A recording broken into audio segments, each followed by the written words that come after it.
మానవత్వం అనేది మనిషికి ఉండాలి అంటుంటారు పెద్దలు. మరి అలాంటి మానవత్వం లేకపోతే ఆ మానవత్వం లేని మనిషే మానవత్వాల గురించి చెబితే ఒళ్ళు మండుతుంది కదా. ఎస్, ఇటీవల ఓ ఘటన చాలా వైరల్ అయింది. తెలంగాణలో సంధ్యా థియేటర్ దగ్గర తొక్కిసలాట జరిగింది. అల్లు అర్జున్ పరోక్షకంగా ఆ తొక్కిసలాటకు కారణం అయినప్పటికీ పరోక్షకంగా ఆయన ఏకంగా మరణానికి కూడా కారణం అంటూ ఏకంగా ఆయన్ను జైలు దాకా కూడా తీసుకుపోయే పరిస్థితికి కూడా ప్రభుత్వం చర్యలు తీసుకున్న సంగతి మనకు తెలిసిందే అదంతా కూడా.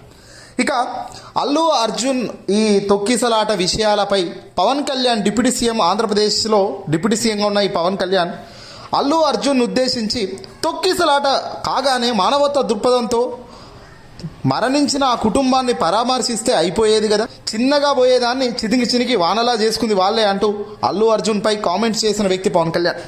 మానవతా దృక్పథం అన్న పదం ఇక్కడ ఆయన వాడారు. ఒక వ్యక్తి మన కోసం లేదా మనల్ని అభిమానించే వాళ్ళు మరణిస్తే హుటాహుటిన వాళ్ళని పరామర్శించడం మానవత్వం కదా, హ్యుమానిటేరియన్ గ్రౌండ్స్ కింద కూడా ఆ పని చేయలేకపోతే ఎలా అంటూ పవన్ కళ్యాణ్ చాలా గొప్పగా నీతులు చెప్పారు. కానీ ఆ దేవుడి కర్మ ఎలా ఉంటుందనేది ఎవడం కూడా ఊహించలేం కదా. ఒకప్పుడు కర్మ కొన్ని ఏళ్లకు దెబ్బ కొట్టేదేమో, కానీ ఇప్పుడు అలా లేదు. ఎప్పుడు ఏదైనా తాట తీసేస్తూనే ఉందని చెప్పాలి. పవన్ కళ్యాణ్ ఇలా అన్నాడో లేదో కొద్ది రోజులకే గేమ్ చేంజర్ ప్రీ రిలీజ్ ఈవెంట్లో భాగంగా ఏకంగా ఆ ఈవెంట్కి వచ్చిన ఇద్దరు పవన్ అభిమానులు, రామ్ చరణ్ అభిమానులు ఇద్దరు చనిపోవడం జరిగింది యాక్సిడెంట్లో. మరి అలా చనిపోయిన వారిని ఏ మేరకు ఈయన మానవతా దృక్పథం చూపించారో ఒక్కసారి చూద్దాం.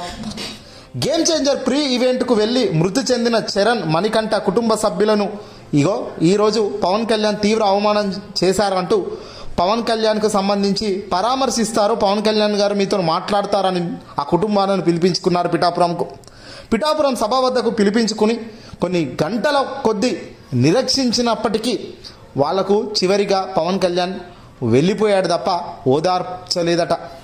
పవన్ కళ్యాణ్ ఓదార్చలేదని, పవన్ కనీసం పలకరించకుండా వెళ్ళిపోయడం నిజంగా కృంగిపోతున్నామంటూ ఆ కుటుంబ సభ్యులు బాధపడుతున్నారు. ఇది మాకు కుటుంబ సభ్యులుగా తీవ్ర అవమానం అంటూ కూడా పవన్ కళ్యాణ్ పరామర్శించి వెళ్ళి ఉంటే బాగుండేదంటూ కూడా కుటుంబ సభ్యులు ఆవేదన వ్యక్తం చేస్తున్నారు. డిప్యూటీ సీఎంగా ఉన్న పవన్ కళ్యాణ్ బాధితులను పరామర్శించకుండానే వెళ్ళిపోవడం పట్ల ఆ బాధిత కుటుంబాలు తీవ్రంగా కృంగిపోతున్నాయి. పిఠాపురంలో జరిగినటువంటి సంక్రాంతి సంబరాల కోసం పవన్ కళ్యాణ్ రావడం జరిగింది. ఈ నేపథ్యంలోనే అధికారులు పవన్ కళ్యాణ్ పరామర్శిస్తారని చెప్పి ఎవరైతే ఆ ప్రీవ్యూ ఈవెంట్కి వెళ్ళి వస్తూ చనిపోయారో ఆయా కుటుంబాలు, మణికంఠ, చరణ్ కుటుంబాలను ఉదయం ఆ సభ వద్దకు తీసుకురావడం జరిగిందట. ఉదయం 7 గంటల నుంచి మధ్యాహ్నం 3 గంటల వరకు ఈ రెండు కుటుంబాలు కూడా అదే పిఠాపురం సభ వద్ద నిలబడి కూర్చొని అవస్థలు తీశారు. అనంతరం నామమాత్రంగా వచ్చి చూసుకుంటారులే అని చెప్పి ఎంపీ శ్రీనివాస్ చెప్పి వెళ్ళిపోయారట. కుటుంబం చెబుతుంది చాలా అవమాన భారంతో కృంగిపోతున్న పరిస్థితి.